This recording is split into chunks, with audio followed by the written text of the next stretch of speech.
আসসালামু আলাইকুম। Apple booth থেকে আরও একটা পার্সেস আপডেট নিয়ে আসছে। আমরা সাধারণত সেল আপডেটগুলো, এক্সচেঞ্জ আপডেট সব কিছুই আপনাদেরকে দেখাই এবং কুরিয়ারে কিন্তু আমাদের পর্যাপ্ত ফোন চলে যাচ্ছে, যেগুলো আসলে আপডেট সবসময় আমরা দিতে পারি না ক্যাশ অন ডেলিভারির জন্য। আজকে ভাইয়ের কাছ থেকে কিনে রাখলাম 14 প্রো ম্যাক্সের ব্ল্যাক কালারটা এবং ফুল বক্স সহ একটা ডিভাইস। দেখেন ভাইকে কিন্তু টাকাও দিয়ে দিয়েছি। একটু ভাইয়ের কাছ থেকে জানবো আসলে এই কারণেই জানি, এই জানাটা যেটা হলো আপনারা যে ফোনটা নিতেছেন, আমরা যাদের কাছ থেকে নিতেছি তাদের কাছে একটু ফিডব্যাক রাখতেছি যে আসলে তারা কি কারণে ফোনটা সেল করছে।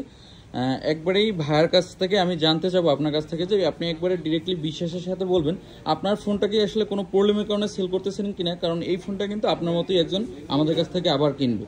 একটু ভাইয়ের কাছ থেকে জানতে চাবো কেন সেল করা। এমনি সেল করেছি আমি 15 প্রো নিব তো তাই। আচ্ছা আচ্ছা, ফোনটাতে তো এমনি বেসিক্যালি কোনো প্রবলেম নেই। আচ্ছা, এই ডিভাইসটা যদি কারো লাগে 14 pro max 128 GB full box Singapore variant, আমি একবার ফুল ডিটেলস বলে দিলাম। 14 pro max 128 GB black titanium Singapore variant full box আমাদের সাথে ডিরেক্টলি যোগাযোগ করতে হবে।